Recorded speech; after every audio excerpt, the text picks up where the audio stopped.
what is up? It is I, the Concrete Catwalk. For those of you who are new to my channel, welcome. I am a reseller who loves all things thrifted, vintage, pre-loved, you name it, estate sailing, collecting. I love it.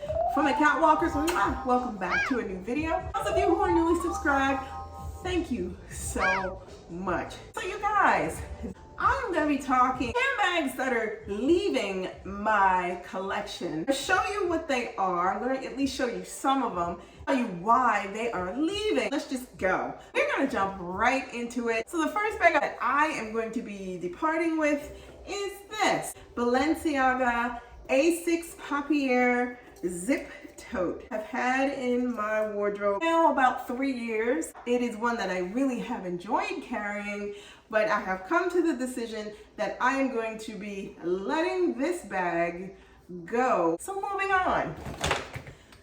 This is the Furla top handle flap. This bag is so beautiful. I purchased this bag from Neiman Marcus, and I love the bag because it is the most beautiful pebbled leather. It's a top handle and it can also be worn as a crossbody. I carried this bag maybe twice, and I think that it is time that this found a wonderful new owner who is going to enjoy her and carry her the way she should be carried. The next bag is this Fendi cotton tote.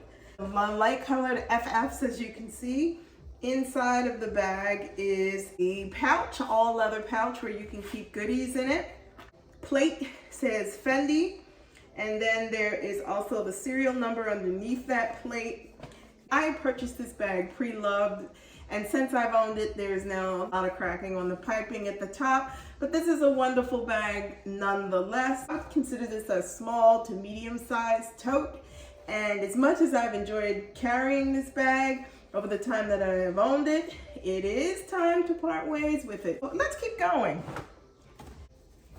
I have a Balenciaga Hobo a Day. I really enjoyed my experience carrying this. It's great for every day, day to day. And as you guys know, with Balenciaga bags, because the leather is so soft with these, you will get a lot of unraveling at the handle, and you'll get a lot of softening, you'll get a lot of discoloration, and the bags are meant to do that. And I love when Balenciaga bags get this soft and they get this, what I call chewy, because they just fall on top of themselves and they just look so beautiful. There's tassel loss. I no longer have the mirror on this. Me and Balenciaga bags, when it comes down to that motorcycle mirror, I do not have the best luck with those mirrors. They end up popping off and I don't even know that they are gone. And so it is what it is. I have enjoyed carrying this, but it is time for her to move on to another home. The next bag, this Longchamp or Kate Moss Longchamp collaboration bag, all leather satchel, great daily driver for me. Feet at the bottom, there's a little bit of wear at the front and there's surface scratches. This is a more supple leather bag, and this bag was a great addition to my wardrobe, and I feel at this point it would be beneficial to let it go. I do not carry this bag at all. It has been sitting in my wardrobe closet now probably for about the last 4 years. It is best that I move this along. The next bag that I want to show you guys is this very large nylon Prada tote. I purchased this bag now 5 years ago, pre-loved. It did not come with a crossbody strap, and I gotta be real blunt about this. When I got this bag, I used this bag, but one of the things about this bag is the fact that because it didn't have a crossbody strap, it just basically became a handheld or in the crook of the arm. And because of the size of this and how heavy this bag could be when you put stuff in, I ultimately made this into a travel weekend bag. If I was going someplace and I needed to take this with me, that's exactly what I use this for. Rarely did I use this for a daily driver, and this is another bag that has pretty much stayed closet kept, and so I have decided to move her along. The final bag that I want to show you guys, MCM large shopper or neverfull tote. And this is reversible. This is the Liz model. It is a beautiful bag, but for me, it is not practical. I don't do well with bags that are of a lighter color, and I carried this bag very gingerly. Carried this a few times, and then ultimately it ended up sitting on a shelf in my closet. There you have it. I really debated when I started pulling things out and looking at things and then deciding if it was going to be a keeper or if it was going to be something that I was going to be letting go of. Spend so much time looking for things and finding things that we like, and you decide that the bag is something that you really would like to have. I think once the thrill of the chase has subsided and then you start getting into your day-to-day and what you reach for, sometimes these bags don't end up in that category. It's really eye-opening for me when I started looking and deciding what was I gonna let go first.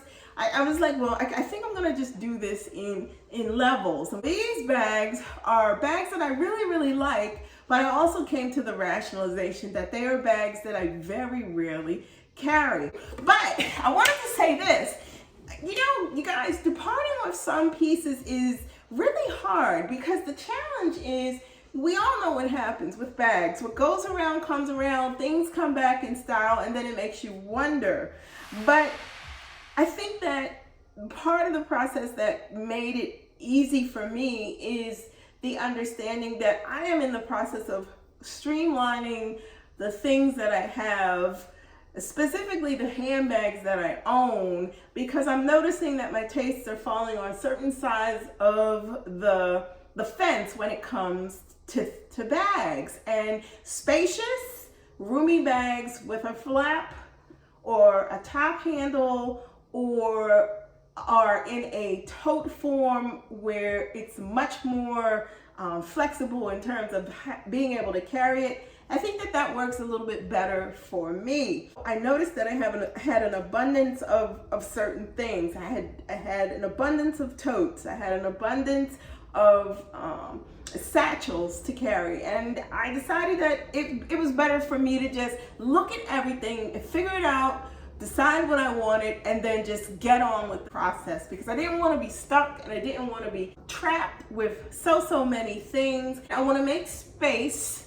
not necessarily to purchase or to fund new purchases, no, but I want to make space so that in the future, if I see something that I would like to have, I'm not adding to something that's already so large that it falls into a dynamic where I don't end up carrying it, or I carry it once or twice and then it just sits. That is what I'm trying to avoid. That is why these are going to be gone. Guys, that's what I wanted to share with you, and I just want to get your opinion about it. What do you guys do? What do you do when you know it's coming to a point where you're going to have to make some decisions about some of the bags or some of the designer things or some of the things that you have in your wardrobe? How do you get to the point where you make a decision how you're going to scale this down, or how you're going to decide what you're going to sell and why you're going to sell it? Let me know in the comments below. I'll tell you what, you guys, I'll give you some progress about how I'm doing with the sale of these bags if you want to know. Guys, that is it. That is all. That is what I had for you this week. I just wanted to share with you that I am cleaning house